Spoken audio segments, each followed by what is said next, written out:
Muling pinag-uusapan sa social media ang mag-asawang Francis at Pia Magalona dahil sa revelasyon ng dating concert producer na si Robita Rosa. Nagsilabasan muli ang larawan ng kasal ni na Francis at Pia sa Hong Kong noong taong 1980 dahil sa mga pahayag ni Rosa sa kanyang Facebook post, kung saan sinabi nito na hindi kasal sina Pia at Francis dahil kasal si Pia sa ibang lalaki na mayroong apelidong Lim. Dagdag pa niya ay may 2 anak si Pia sa una nitong asawa na sina Nicolo at Una.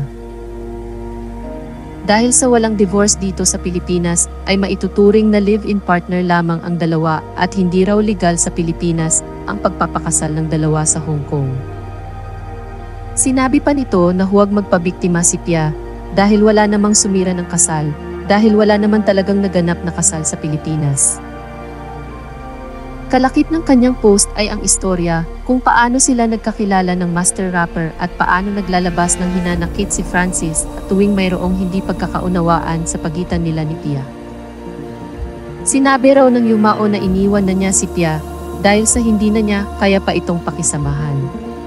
Ang ugali raw ni Pia ang nakakasira sa utak ng rapper.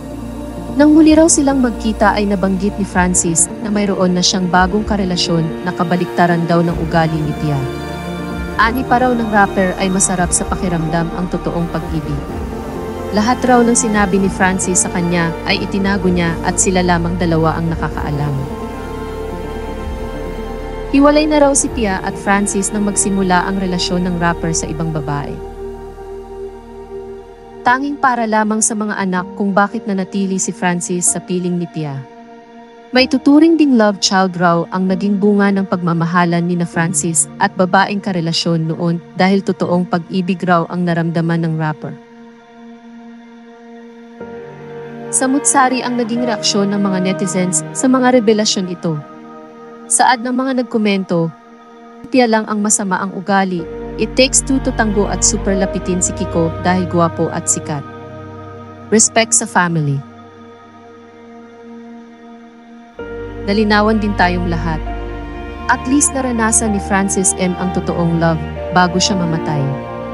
Nakakalungkot lang na hindi yung totoong love niya ang nag-alaga sa kanya bago sa huling mga araw niya.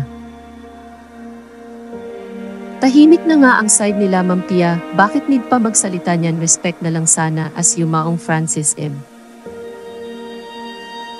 Sana nirespeto mo na lang yung namayapa at pamilya.